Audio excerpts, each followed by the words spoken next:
제가 이게 한국 기독교와 사회주의라는 것들을 한 20페이지를 제가 썼어요. 한번 정리를 했어요.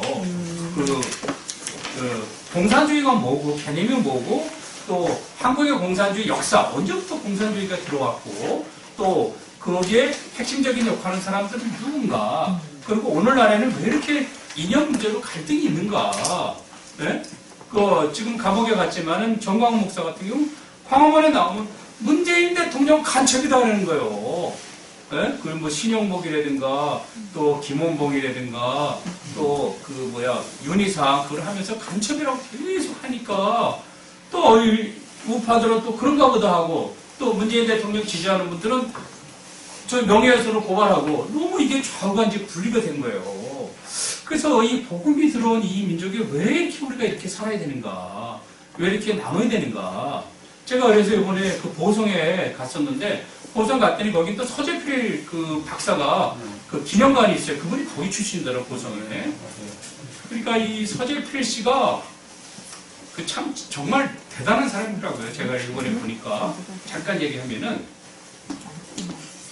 갑신정변의 주역이었어요. 서재필 씨가. 갑신정변의 주역이었는데 갑신정변이 실패로 들어가요. 민비가 청나라를 끌어들이니까 청나라 애들이 군대를 1,500명을 데려왔어요. 그러니까 갑신정변의 주역들은 150명밖에 안 돼.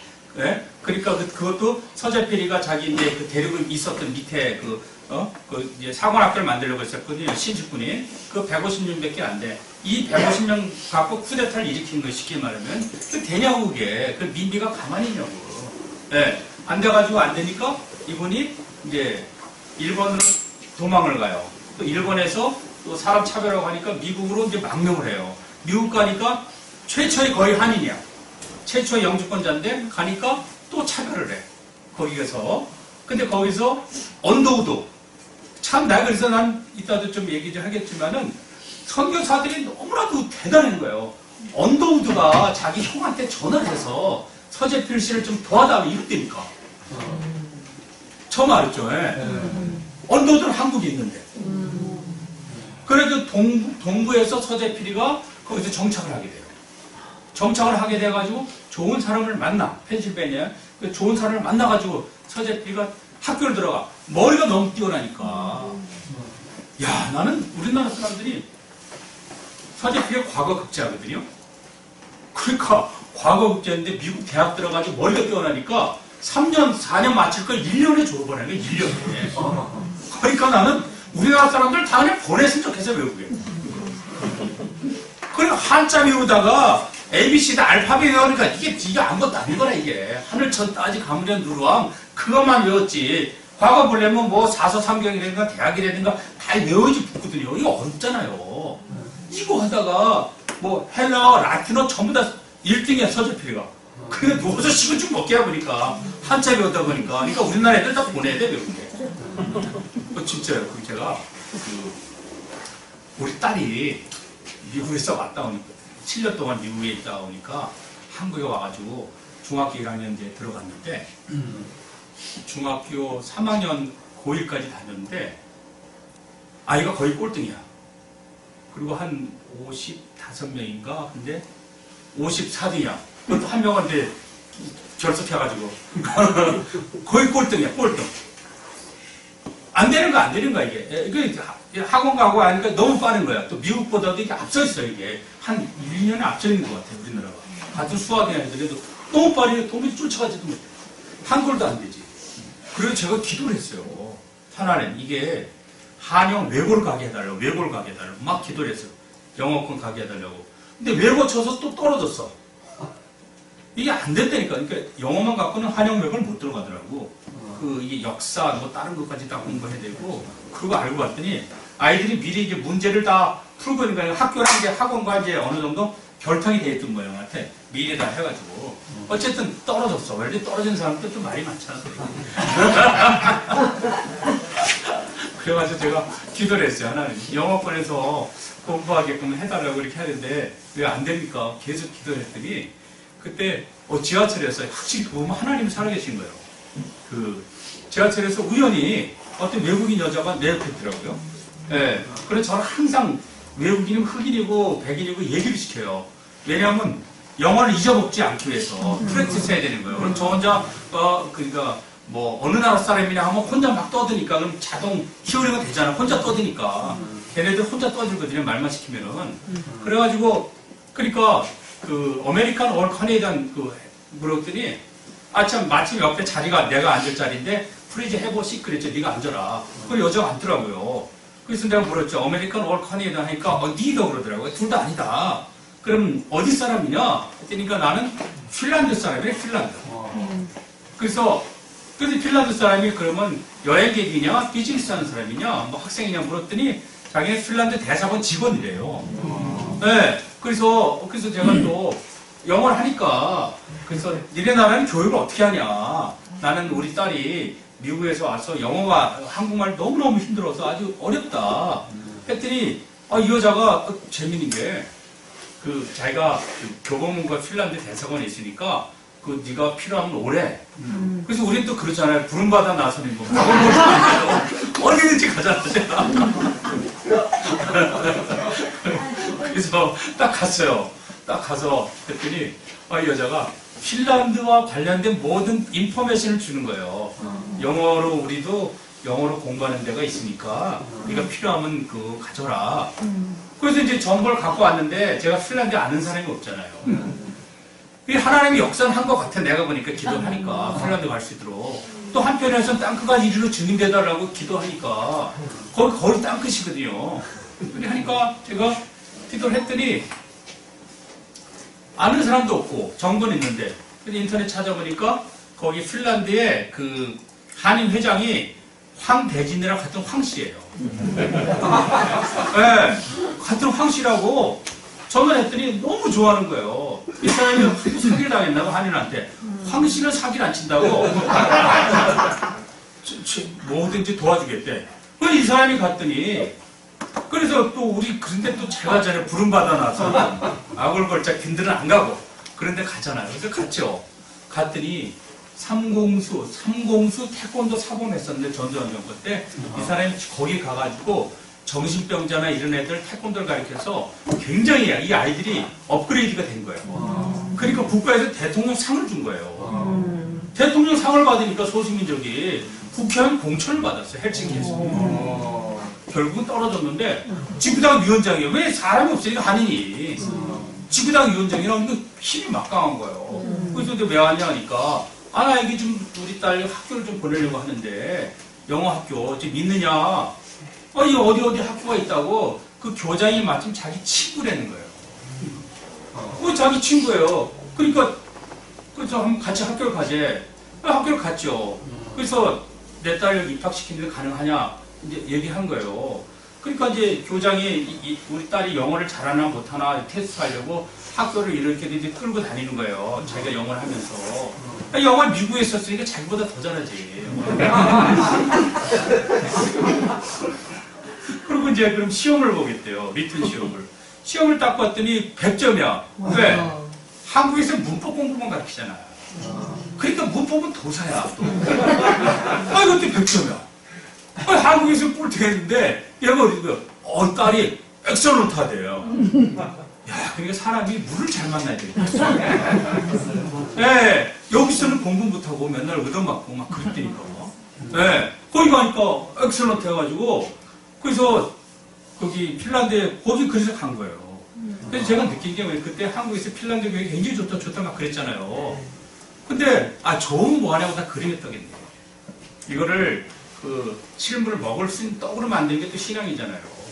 그래서 그거 했지. 그거 했더니 이제 비자가 필요하잖아요. 비자가 있어야잖아요. 다니려면. 그래서 또 대사관 마치 교회를 세워달라는 거예요. 저희가 행정적인 건 서포트 다 할 테니까.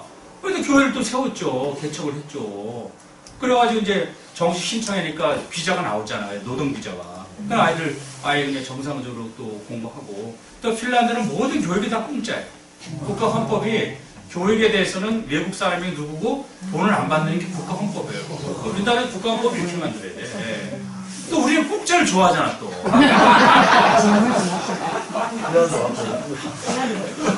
그러니까 하나님이 제 말은 기도를 하니까 그걸 보내주는 거예요. 야, 이런 거 보면 하나님이 살아계신 거예요. 제 친구, 동기 목사님이 뭐라 하면, 우리가 이 큰 목사 목회도 못하고, 별로 이렇게 인정할 게 없는데, 딱 한 가지 인정하면, 그래도 지 딸을 유럽에 사립고등학교 돈도 안 냈는데 보내니, 그거 하나 인정해 주겠다고 그랬더니, 제 친구가. 사립고등학교를 돈도 한 푼도 안 내고 보내주더라고요. 아니, 그러니까 나는 속에 땅끝까지 이르러 증인되겠다는 한 가지 소명만 있었는데, 하나님이 그렇게 증인돼서 딸까지 공부하는 거예요. 대학도 공짜예요. 7년 동안 다 공짜로 왔다니까. 먹고 사는 거는 학생들은 거기는 별로 비싸지도 않아요. 학교 아파트 주니까. 그리고 지가 한인 식당이 하나 있어도 알바니까 한 50만 원 버니까. 한 달에 한 3, 40만 원 그래도 보냈거든요. 7년 동안 있다 왔거든요. 그러니까 하나님이 그런 거면 살아있는 거예요. 내가 왜냐면 영어권에서 공부할 수 있도록 기도해달라는 난 한영 왜 그런지 알았는데 하나님이 핀란드에서 공부할 수 있도록 도와주는 거예요. 이게 더 재밌는 게 근데 핀란드에서 왔어. 이제 그래서 한국에 오니까 대학원에 가야 될 거 아니에요. 그래서 한국은 요새 대학원 가는 건 누워서 시간 좀 먹게요. 왜냐면 왜 시간 좀 먹겠냐면 학생들이 없어. 다 미달이야, 다 미달. 그래서 외국어 대학원도 이거 미달이야. 영어로만 하는데 다 미달이야. 그래서 미달이니까 들어가죠. 또 우린 공짜가 또 미달을 좋아하니까. 가가지고 자기가 그 의대랑 또 재밌는 게 UN 대학원이 있어요. UN에 거기서 자매가 돼 있어. 근데 자기 UN 대학원 가겠대. 그래서 자기 UN에서 활동하고 싶대. UN 대학원 가라. 그 코스타리카에 있거든. 거기에 또 합격을 했어요. UN 대학원은 영어만 잘하면 되니까. 그래서 UN 대학원에 또 이제 가게 됐어. 이 하나님이 참 우리 딸 공부도 못했는데 한국에 있으면 진짜 별 볼일 없는데 이게 물을 만나니까 이렇게 좀 되는 거예요. 그러니까 하나님이 이 역사 해야 돼. 제가 봤을 때, 하나님 역사는 될 것 같아요. 그리고 저는 뭘 얘기하고 싶으냐면은 이 선교사들의 그 역사하신 하나님이 호남에 100개 이상, 100년 된 교회가 100개 이상 된 걸 만들었어. 그러다 보니까 거기에서 정말 우여곡절이 많았고, 또 일제히 그런 그 광주 의거라든가, 광주 사태라든가, 호남은 사건 천지야, 사건 천지. 목포 가면 목포의 웃음이라는 노래 없잖아요. 무슨 노래야? 목포의 눈물을 내니까. 전부 다 우리는 눈물이야. 눈물을 보였나요? 다 눈물이야, 그냥. 우리는 한의 민족이에요. 근데 선교사들이 와가지고 이 한을 학교를 세우고 또 학교 세우고 또 병원 세우고 교회 세워가지고 한인들이 한을 하나씩 풀어주는 거예요. 제가 그 여수 갔잖아요. 애양원에. 애양원 갔더니 그 문둥병 다 있잖아요. 그 박물관이 있어요. 박물관인데 코로나 때 내가 가니까 그래도 열어주더라고요. 사진을 다 찍어요. 문둥병자가 그냥 수천 명이야, 수천 명. 전국에 그 당시에 일제시대 때, 1920년대 일제시대 때 우리나라 문둥병 환자가 6만 명이. 그냥 접촉성 질병이거든요. 이거를 침으로 놓으니 고쳐진다고 문둥병이. 한의사들이.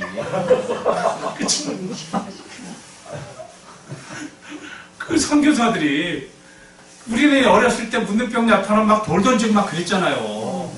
근데 포사이드 같은 사람이 지 동료 오해니가 죽어가는데도 문둥병자 환자 있다고 그걸 말에 태워가지고 지 옷 입혀가지고 광주 윌슨이 경영하는데 병원에 갖다 준 거 아니에요? 치료하러. 근데 결국은 죽었는데 그 치료 안 되는 얘기 듣고 문둥병자가 아니라 600명씩 몰려오는 거예요. 광주병원에. 그러니까 이 사람들이 이걸 또 그냥 마다하지 않고 다 그걸 도와주잖아요. 애양원에 와서 그 병원 세우고, 부산에도 호주 선교부가 와서 또 문둥병자 병원 세우고, 나는 그거 보면서 미국 애들이, 외국 애들이 이렇게 한민족을 위해서 노력한지를 몰랐어요. 우리나라도 당시 조선 정부가 문둥병자 치료했냐고.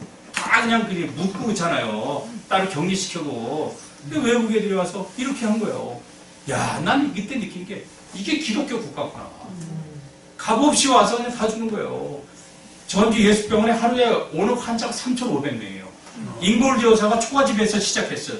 한복 입고 말이에요.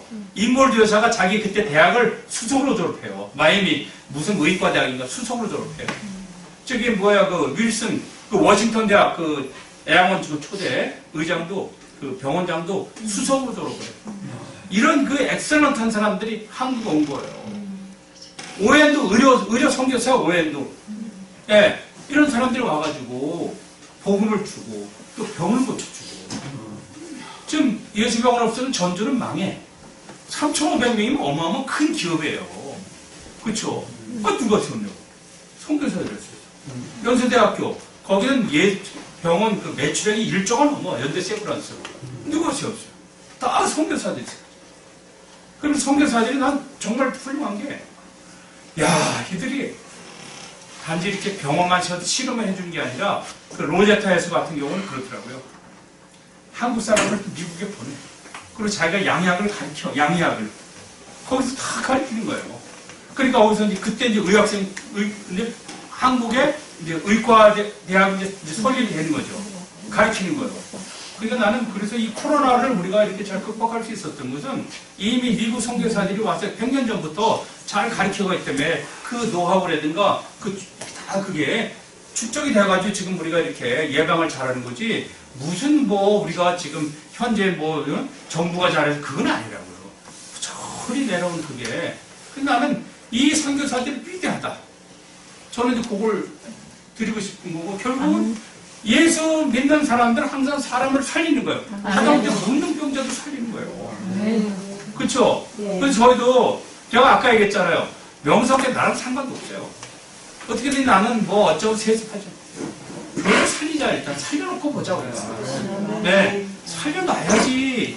그 명성교인들이 한 4, 5만 명 되네 권리는 어떻게 되냐. 그들 권리가 침해되면 안 된다. 지네들이 원하는 목사를 지네들이 뽑을 수 있도록 해야 되지 않냐. 네, 살려야 된다. 저는 이렇게 생각을 했었어요. 아들이든 딸이든 교인들이 원하면 그렇게 해야 된다. 그 교당 헌법을 생각했고. 저는 가만히 이렇게 이제 그 호남이랑 이렇게 전북 그 전남 이렇게 다녀보니까 선교사들, 예수의 정신을 갖고 있는 사람들은 사람을 살리는 거예요. 아멘. 그쵸? 예? 근데 죽이면 안 되겠더라고, 그러니까. 예. 그래서 제가, 어떻게든지, 이 코로나 중에서도 하나님은 예수 믿는 사람 분명히 살린다. 신앙 있는 사람도 분명히 살려준다. 저는 이 생각을 좀 하고 있어요. 예. 근데 제가 이렇게, 오늘 이거는 그냥 집에 가서 보세요, 제가. 예. 이렇게, 한국 공산주의 역사를 이렇게 다 보니까, 예. 이 사람들은 살리는 것보다 죽이는 쪽으로 가는 거야. 이게 좌익이 되는 게 독재 정부 때는 좋지. 이거는 독재 물러가라. 저는 어느 정도는 저는 그냥 데모 안 해. 그냥 저는 이제 전두환 정권 때 저도 그때 데모하고 막 그랬거든요. 제가 전두환 대통령 딸이랑 같이 공부한 사람이 이래가지고. 또 놀랄 게 내가 조국 부인 정경심이랑 같이 공부한 사람. 내가 이런 사람이라니까. 저 더 놀랄 게 있어요. 제가 조수빈이랑 같이 공부했어요. 그게 대단하죠, 그렇죠? 다 8일 학번에 8일 학번. 네. 제가 이런 사람이니까. 제가 복학을 할 때 유시민이랑 같이 복학을 했어요. 그래갖고 이런 사람이라니까 내가. 저도 데모도 많이 했고 내가 그랬잖아요. 좌파하고 글 많이 썼다니까. 근데 나는 어느 날 갑자기 나도 변한 게 뭐냐면 이게 이러다가 이렇게 하다가 기독교는 다 죽겠다. 동성애 안 했지. 목사님 운동하지만 이렇게 하다가 이게 보니까 기독교의 본질까지 다 죽겠다는 거야, 이게. 소도마이트가 그 동성애라는 뜻이거든, 그 영어로. 그 폼페이 최후의 날도 다 동성애 때문에 죽었거든요. 소돔 고모라도 동성애 때문에 다 난리나고. 근데 이제 우리나라는 시청 한복판에서 빨개갖고 난리치고 되잖아요. 근데 이거를 인권이라고 뭐하고, 그리고 인권 차별한 적이 없었어, 기독교는 동성애들. 걔네 할 거 다 하고 에이즈 다 병원 다 맞고 차별한 적이 없었어요. 그러니까 그래서 내가 우리 안 목사님 어디 가든지 간에 다 따라가서 내가 막 취재하고 그냥 촬영하고 교회가 없으니까 제가 이런 데는 쫓아가야지 그냥 놓을 수는 없잖아 제가. 그래서 내가 또 하는 게 얼마나 훌륭하냐고. 맞아. 기독교의 본질을 지키는 거래요. 이슬람 봐, 이슬람. 프랑스 봐봐요. 다 그냥 죽여버리잖아요. 이슬람 애들이. 성당에 와서 기도하는 그와 할머니들 죽여버리고. 프랑스는 그 68 혁명으로 인해서 모든 걸 다 해방해서 자유, 타종교가 뭐가 다 자유 하다 보니까 이슬람 애들이 엄청나게 들어왔잖아요. 네. 그럼 결국 어떻게 되냐? 사회 보통 문제가 아니야, 지금. 이슬람 간 데마다 보통 문제가 아니야. 단지 인권, 종교 다원, 이 문제는 안 되니까. 공항 폭파시켜버리고, 우리나라는 또 인구가 밀접돼가지고 한번 폭탄 떨어뜨려 다 죽어버린다니까. 코로나 이유도 아니에요. 예. 이거 어마어마한 일을 한다니까. 예. 근데 나는 뭐냐면, 결국은 봐봐. 이슬람 사람을 죽이는 쪽으로 안 되니까. 이게 예수의 영이 없는 종교라든가, 예수의 영이 없는 이념이라든가, 예수의 영이 없는 좌파라든가, 다 보면 사람을 죽이는 쪽으로 안 되니까. JTBC에서 명성계획권에 대해서 자그마치 8번을 방송을 했어요. MBC, KBS는 다, 왜? 세습이라는 그 아들 그거라는 명목하에 교회를 완전히 그냥 초토화시켜버리는 거예요. 그러면 되냐고. 나도 그래서 변하고 이래서는 안 되겠다, 내가. 교회를 일단은 살려야지. 아들 문제는 또 나중에 교단 안에서 해야지. 왜 밖에 언론에서 이걸 죽이려고 하냔 말이야, 하나님의 교회를. 하나님은 안 된다, 내가. 네. 그렇잖아요. 내가 정광훈 목사님이 내가 맞지도 않아. 한국중앙 올라갔는데 내가 정광훈 목사 우연히 만났어요. 황 목사님 그러더니 자기 좀 도와달래. 근데 내가 목사님과 맞지도 않는데 뭘 도와줄까? 그래가지고 자기 한번 만나세요. 그래서 도와달라고 그러더라고요. 그래서 내가 그랬죠. 정광훈 목사한테. 내가 목사님과 맞지도 않고 나는 원래 또 좌파적 성향이 있었고 네? 그래서 그래도 자기가 복음을 전했고 근데 그럼 내가 목사님의 장점만 보고 도와주겠습니다 그랬어요. 아니 단점 없는 사람 어디 있어? 장점만 보면 되지. 자기 안만 예쁜 여자도 단점 봐봐요. 또 하루아침에 그 마귀가 되지. 장점만 봐야 되지. 어떻게 했어요? 저도 요새 아내랑 안 싸우기로 했어. 네. 제가 마임에 얼마나 또 하늘에 별이 많거든요. 마임이 그냥 바닷가 좋거든요. 그 하늘의 별을 보면서 밤하늘의 별 보면서 저렇게 이렇게 그 많고 많은 수많은 별들 중에서 어떻게 하필이면 우리 아내를 이렇게 알게끔 했으니까 또 마임에 얼마나 모래가 많아. 저렇게 많은 모래 중에서 사람들도 모래처럼 많잖아요. 저렇게 많은 사람들 하필 우리 아내를 만나게 해서 그랬다니까 얘가. 이게 똑똑한 여자랑 사는 게 쉽지가 않아요. 저는 이제 다시 결혼 안 되면 그냥 고등학교만 나온 거예요. 정말요. 그래서 내가 자왕 우아리라 이거 아니면 이 말씀 없으면 못 산다니까. 쉽지가 않아. 저희 아내가 호신대 성교학 교수예요. 그런 하시는데, 그래서 그게 쉽지가 않아. 어쨌든 제가 그래가지고 어쨌든 살리자 우리가 교회도 살리자. 네? 동성애는 그 영적으로 죽을 건데 그건 안 된다 이게. 네. 그러니까 교회를 살리고 영을 살리고 이래야 된다. 저는 그 생각을 좀 했어요. 제가. 네. 그래가지고 제가 이렇게 정광훈 목사 저기도 목사님 장점은 내가 지지하겠습니다. 그래서 제가 조국의 논문을 조금 막 까고 그러더라고. 근데 정광훈 목사 좀 무식해. 그냥 그거 간첩이야. 간첩이랑 간첩한 그 행동이 있어야 되는데 정광훈 목사한테 제가 그랬어요. 목사님 간첩이라고 하지 말라. 그 문재인 대통령이 그러면 간첩 몰래 첩보 비밀을 갖다 주든가 공작을 하든가 그렇게 그런 이제 행위가 있어야지. 그렇지 않고서는 안 된다. 간첩이라고 하면 안 됩니다. 신영복이라든가 지지했다고 그거는 사상의 자유가 있으니까 좀 다른 면이 있으니까 아니야 나는 명예훼손 고발당했잖아요 지금. 그래가지고 그러니까 조금 말을 실수하면 안 된다고 그랬거든 내가. 이렇게 목사님 가능하면 원고 적어서 하고 하나님 까불면 주고 이런 되냐고. 그들이 정강 목사 더 재밌어. 이거는 제2의 빤스 사건이래. 말 두 마디 잘못해가지고 얼마나 그냥 힘들게 하냐고. 그래서 내가 이러지 말고 스텝을 좀 만들고 기독당을 좀 키워서 대변인도 채우고 이렇게 해야지 목사님 혼자 다 하면 되겠습니까? 예, 내가 그랬다니까. 그래도 나는 내가 목사님이 좋아하는 거는 광화문 한복판에서 그래도 하나님의 이름을 거기서 선포하고 거기서 예수 이름 찬양하고 누가 그렇게 하냐고. 난 이거 하나만 안 돼. 나는 목사님 쓰더라다. 진짜요. 이분이 이제 사람이 순수해. 단순하고 그래서는 장점만 보니까 그 아내에 대해서도 그냥 장점만 보는 거예요. 아이 싸울 이유가 없어요. 장점만 보는 거예요. 아니, 누가 그러더라고요.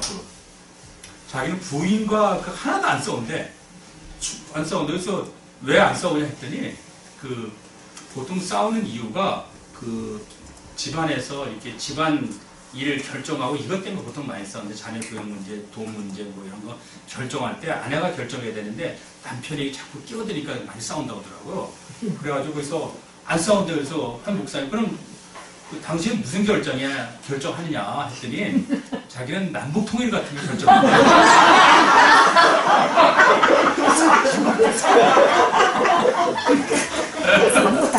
내가 그래서 저도 싸울 이유가 없어요. 나이 이제 60 돼가지고 이제 그런 걸 깨달으니. 제가 그러니까 우리도 장점만 보면 되는데 한국 기독교가 아까 기독교 뭐 미래 이렇게 했는데 한국 기독교가 대단한 정도예요. 서양인들이 우리 유진벨이 그렇게 얘기해. 한국에 오니까 냄새나고 그냥 사람들 술 먹고 맨날 녹음하고 지저분하고 더럽고 돼지처럼 살고 하얀 한복판에 선교사들 얘기가 그래. 오줌 싸고 똥 싸고 그냥 너무 지저분한 거야. 한양 한복판에. 그때 뭐 수세직병소가 있어. 뭐가 있어요. 너무 지저분한 거예요. 제가 인골드 여사 진료 기록이 있어. 진료 기록이 보면 되게 재밌어요. 사람들이 아파서 오잖아요. 그래서 왜 왔냐 했더니 어떤 사람이 눈을 찔렀어. 눈을 찔르니까 눈이 고름이 나고 피가 나고 눈이 멀었어 한쪽이. 근데 왜 병원 안 왔냐 하니까 누가 데려다 준 사람이 없어도 안 왔다는 거예요. 그래서 또 어떤 사람은 또 손가락이 완전히 잘라졌어. 또 이거 왜 잘라졌냐 했더니 누가 남편이 몸이 아픈데 피를 먹이면 좋다고 그래가지고 손가락을 잘라가지고 피를 먹인 거야. 그러니까 이게 막 고름 나보니까 잘라졌잖아요. 그럼 어떤 사람은 그러니까 이게 뭐야 가시가 이제 베낀 거야. 가시가 그럼 가시 뽑으면 되는데 왜 안 뽑았냐? 뽑아준 사람이 없어도 안 뽑았다는 거야. 그럼 어떤 사람은 또 눈이 멀었어. 왜 눈이 멀었냐? 그러니까 누가 버드나무 껍질을 해가지고 겉다 닭 똥을 넣고 끓여봐서 마시면 된다 해가지고 그걸 마셨다는 거예요. 빨리 눈을 머는 거예요.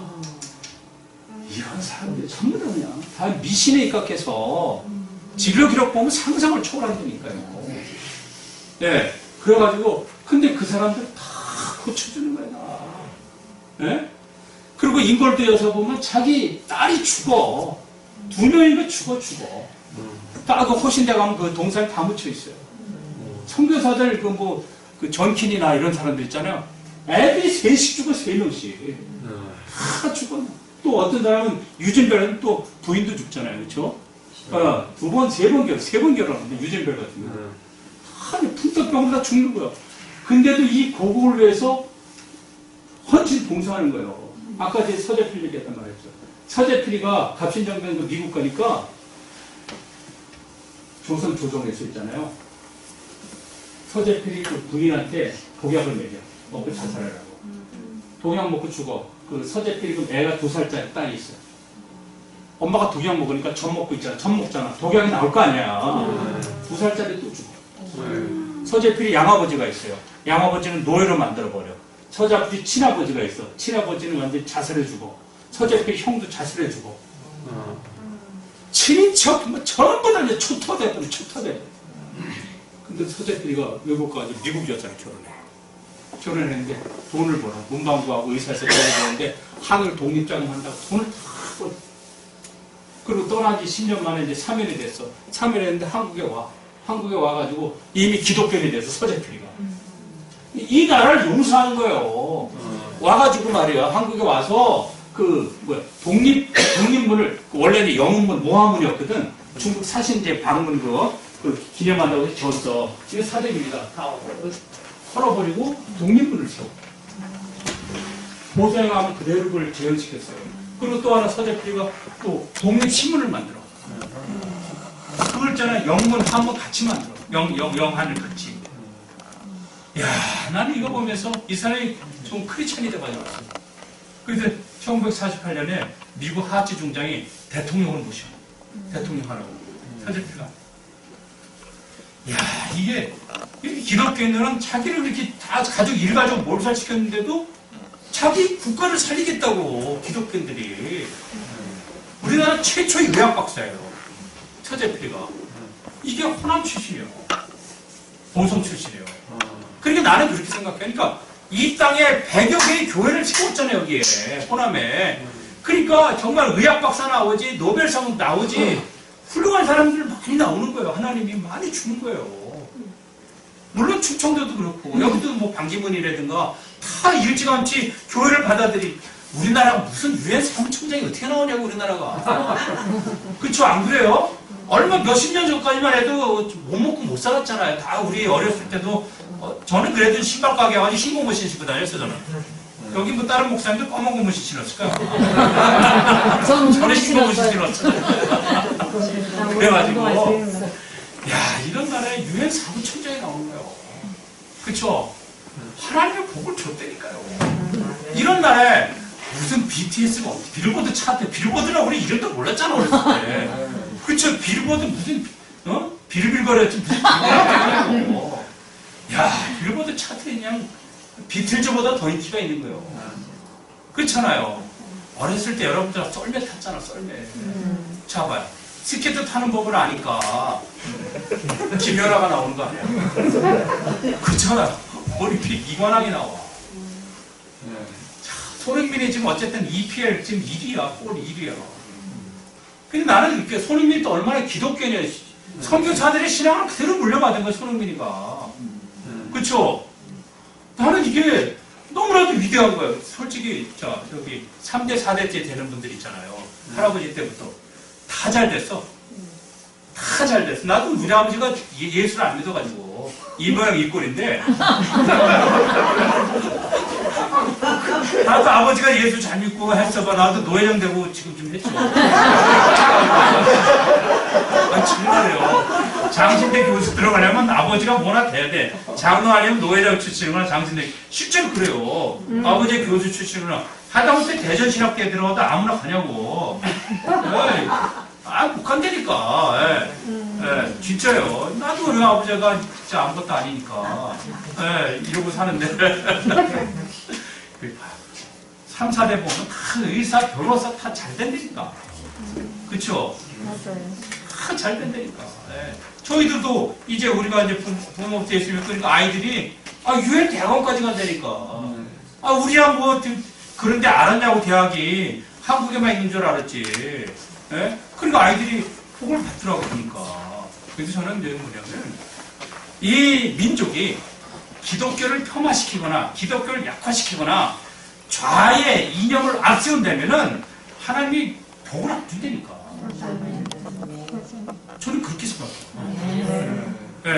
그쵸. 북한과 우리가 다르잖아. 초창기에는 여기 제가 써서 같이 읽어보면 알겠지만, 1920년대부터 우리나라에 공산주의가 들어와요. 1918년 2월 달에 러시아 혁명이 일어났잖아요. 러시아 혁명이 성공해.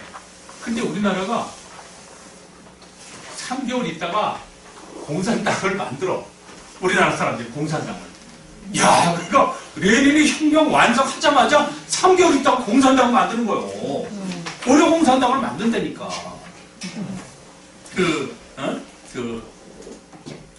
러시아에서, 그러니까,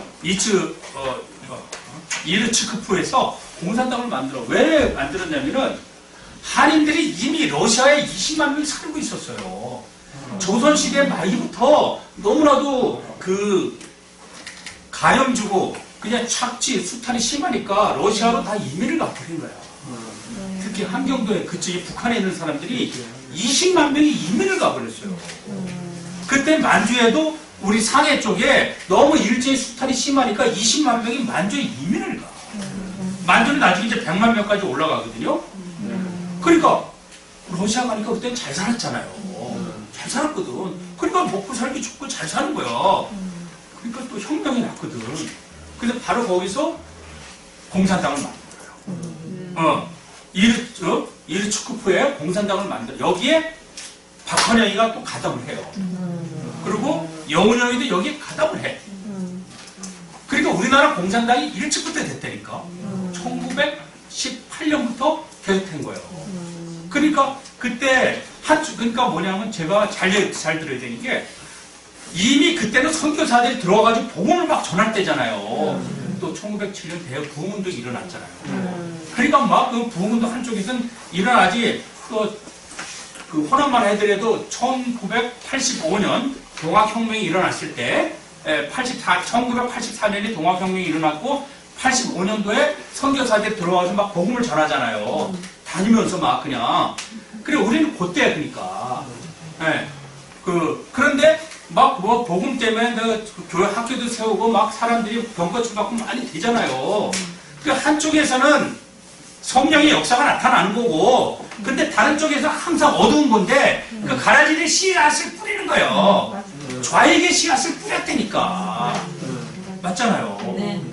거기에 가장 열정적으로 앞장서 산 사람들이 그 이르츠크프의 한인 그 러시아 사람들, 러시아인으로 귀화했어요. 그때 많은 사람들이 그들이 앞장섰고 또 남한에서 그걸 올라간 사람이 박헌영과 여운형이에요.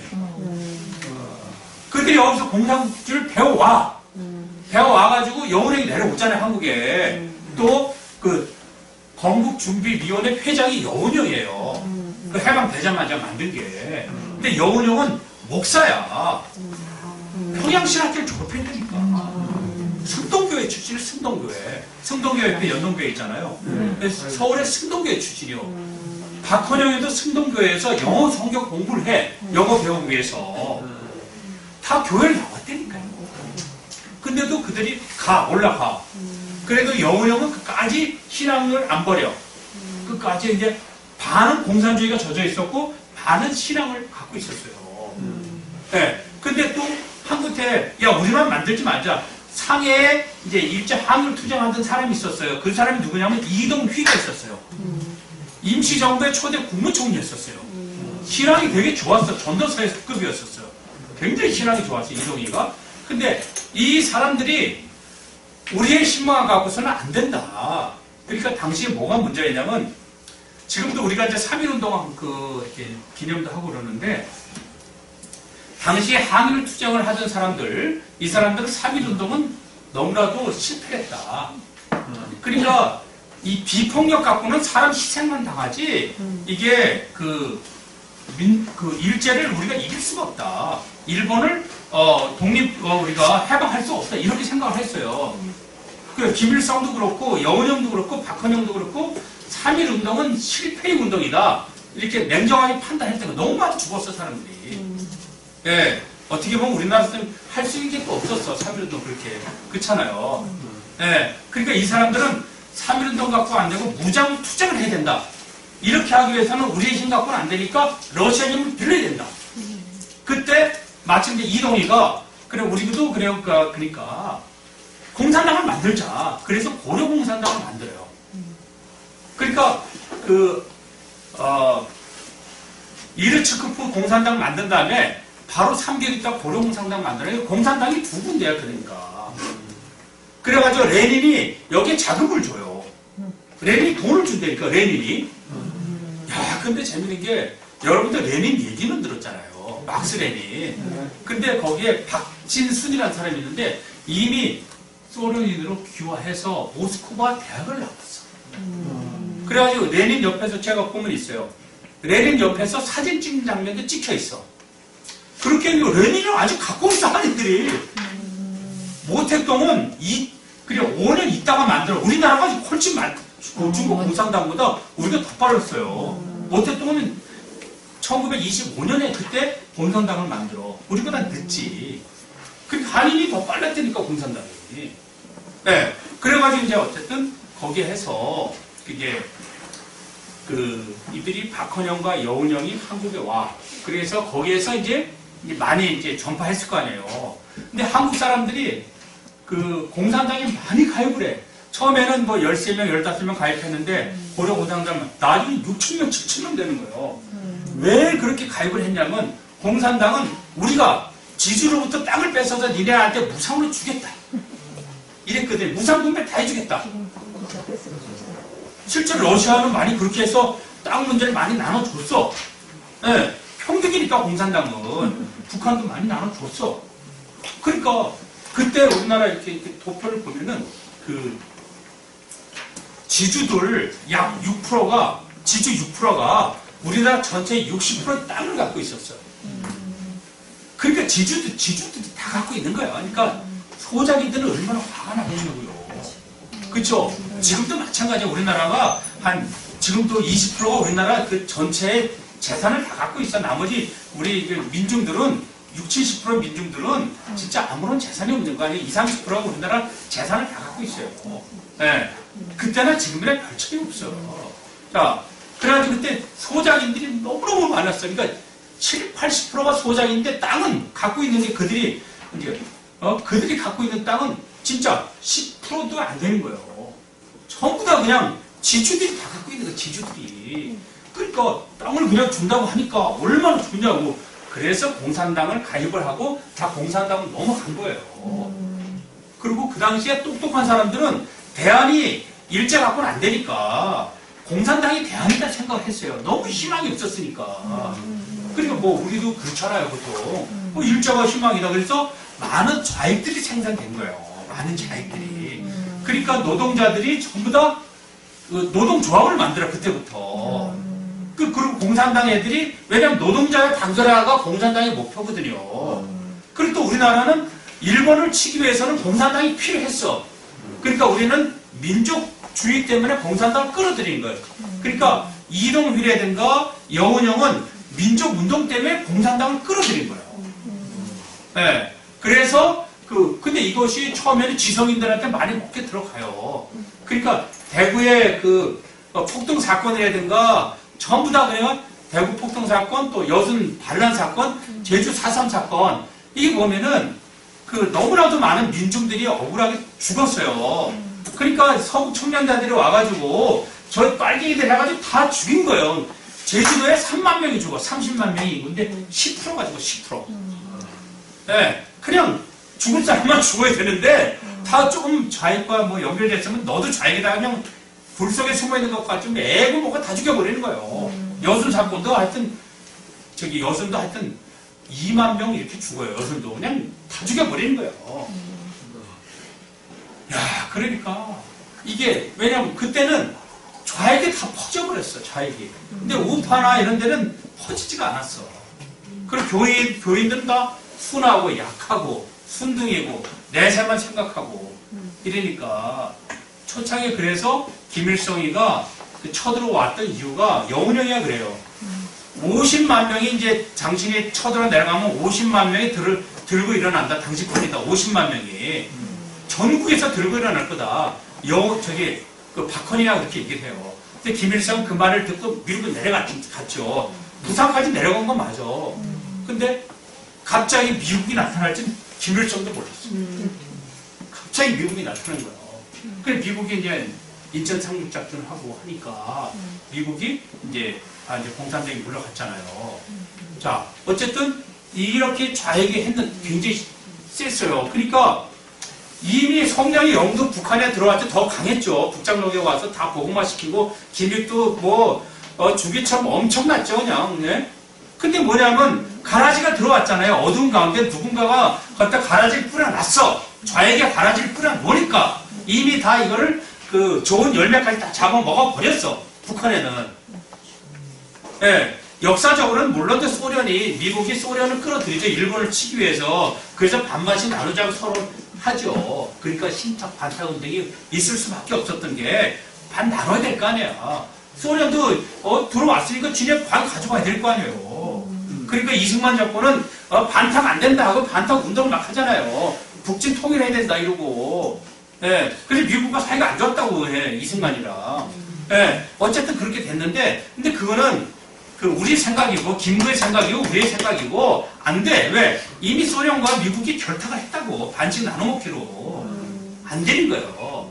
다행히 그래도 하나님이 이민족을 지킨 거예요. 이민족을 지켜서 또 기독교들 많고 하니까 다행히 그래도 이승만의 공과 과가 있죠. 근데 독재 정부도 하고 했지만은 그래도 어쨌든지 이승만, 윤보선 또 누구는 윤치호가 당숙이에요. 예, 예. 다 친인척이 윤보선이 다 신앙인의 사람들이거든. 그러니까 그나마 그래도 처음에 기독교의 이렇게 정신 갖고 이렇게 정권을 세웠어요. 근데 이게 좀 이렇게 많이 이제 부패하고 타락해서 저기 좀 잘못됐는데 어쨌든 그래도 기독교의 정신이 계속 면면이 들어와. 박정희 정권에 또 공과가 있어. 이 새마을운동에 가장 적극적으로 협조한 게 기독교인들이에요. 특히 영락교회. 한경직 목사가 적극 새마을운동에 협조를 해. 한경직 목사는 독재정권 이거 안 따졌어. 왜? 이미 국가가 없는 나라는 더 힘들다는 걸 알았어. 북한에서. 국가가 없어서 나 몰살되니까 독재정권에도 한경직 목사는 우리가 서포트하자. 일단 경제를 살리자 해서 적극 박정희 정권을 서포트해요. 그리고 한경직 목사가 또 이승만 정권 때도 서포트를 해. 그래서 보급품이라는 건 다 이건 한경직 목사는 이런 사람들 보고 준 거예요, 미국이. 이승만 싫어하니까. 어쨌든 그렇게 해서 기독교가 한 면에서는 계속 성장의 역사가 기독교 정신이 흘러. 다른 면에서는 계속 그냥 좌익의 정신도 흘러. 이 좌익의 정신이 또 일제 때는 한걸 해요. 그래 일본 애들이 가장 싫어한 게 공산당은 일본 애들이 싫어했어. 너무 싫어했어. 왜냐면 얘네들이 들어오면 또 러시아 들어와가지고 지네를 죽일까봐 그런 거죠. 일본 놈들이.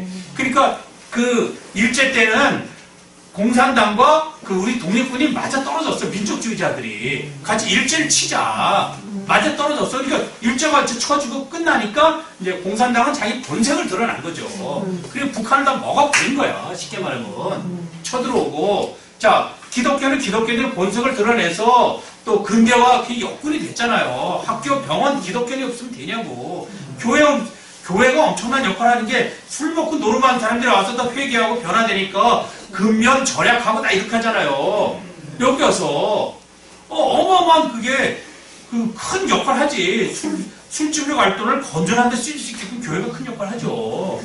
진짜 큰 역할을 해요, 교회가. 교회하면 그때 옛날에 다 영어 가르쳐주고 막 그랬잖아요. 네. 자, 이렇게 와서 이제 기독교에 지금 현 정권까지 왔어. 자, 이제까지 박근혜, 이명박 정권도 물론 이제 우파니까 근데 기독교 표방을 했는데 이명박 정권 들어서는 너무 이분이 신실하지가 않았어. 쉽게 말하면 기독교는 장르지만 너무나도 그냥 사업적으로 하다 보니까 부패한 기독교가 많이 들어간 거야. 이러다 보니까 또 이제 좌측에서는 좌익의 이념 갖고 있는 사람들은 이게 뭐냐 그래가지고 막 이제 들이까는 거죠. 박근혜도 마찬가지고 박근혜가 예수를 잘 믿고 했었더라면 이렇게 안 됐죠. 김상환 목사님 그러더라고요. 박근혜 그때 김상환 목사 불러가지고 김상환 목사님 그랬대요. 박근혜 대통령이 지금 이 세월호 때문에 어려운 남국에 살기 위해서는 예수를 믿어야 된다 그랬대요. 예수를 믿고 기도를 해야 된다. 그래야지 이 남국을 풀어가지 않으면 못한다. 그러니까 그런데 박근혜 저는 예수 안 믿어요. 그래. 예수 안 믿으니까 결국은 가서는 안 될 때를 갔잖아. 네? 김대중 대통령이었으면 벌써 풀어줬지. 야, 나는 김대중 대통령 노벨상 기념관 가면서 깜짝 놀란 게 일본 놈이 이제 납치를 하는 거야. 중앙정부에서 납치해가지고 다 그냥 묶어가지고 다 똘똘 묶었어. 다 채우고. 그리고 돌만 매달린데 밑에 빠뜨려가지고 완전히 물에 가라앉게끔 재현한 게 다 있더라고. 그리고 얼마나 무섭겠어요. 그러니까 그러고 있었는데 김대중 대통령이 그러더라고. 갑자기 예수의 환상이 나타나더래요. 그냥 죽었고 나는데 예수의 환상이 나타나더래요. 그런 다음에 갑자기 하늘에서 헬리콥터가 두두두두두두 그러는 거예요. 일본 헬기였던 거예요. 헬기였더니까 못하잖아.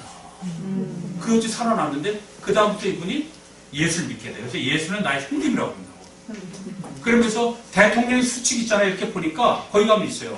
15번째 나는 할 수 있다. 하나님이 함께한다. 이렇게 딱 써있더라고요. 대통령 수칙에. 그러면서 이분이 용서의 정치를 배워요. 그래서 박근혜 대통령 청와대 초청해. 그러면서 박정희 대통령 기념관을 세워. 자기를 죽이려고 했었던 박정희 대통령을 위해서. 그러면서 또 자기를 사형 선고를 내리게 했던 전두환을 초청을 해, 청와대. 거기 가면 써있어. 전두환이 그러더라고. 역대 대통령 중에서 가장 전직 대통령들한테 잘한 편안한 대통령이다. 이렇게 얘기를 하더라고. 전두환이가. 그리고 김대중 대통령은 다 용서를 한 거야. 얼마 안 지나가지고 대통령 얼마 안 지나서 노벨상 평화상을 받잖아요. 그러니까 이게 기독교는 자 봐요. 마귀가 들어간 잘못된 그 영이 들어간 잘못된 이념이 들어간 사람 죽이려고 한다니까. 근데 기독교 정신이 들어가니까 자기를 죽이려 했던 사람 살린다니까. 여수 갔더니 그 손양원 목사 기념관 있잖아요. 자 봐봐요. 그 안재선이가 손양원 목사 동식이 동인을 다 죽이잖아. 근데 손양원 목사님도 참 이제 바보 손양원이지. 그걸 찾아가지고 죽이지 말라 그러고 거기까지만 하면 괜찮은데 내 아들 삼겠다고 하는 거 아니에요. 그러니까 봐봐요. 좌익은 사람을 죽이려고 하는데 기독교 영을 가진 사람은 자기 아들을 죽이는 사람을 살리잖아요. 그쵸? 그 손동이 딸 있잖아요. 딴 거 다 해도 왜 그걸 아들을 살냐 이거지. 오빠랑 하고. 그것 때문에 힘들었다고 그러더라고. 그러니까 봐봐요. 아들 사이가 안재선이 아들이 또 목사가 돼. 그래가지고 어디 아프리카 선교사 가려고 그 준비하고 있는 코로나 때문에 못 가고 있더라고요. 그냥 빨리 가는 게 낫지. 예. 자, 그러니까 우리가 제가 뭐냐면은 암만 이 정권이 기독교를 폄하하고 포괄적 차별금지법을 시행하려고 하고 뭐 어떻게 하더라도 전혀 그렇게 생각해요. 그냥 이 정권을 우리가 기도를 해야 될 것 같아. 우리가 뭐 낙수처럼 물리적으로 대항하지 되지는 않을 것 같아요.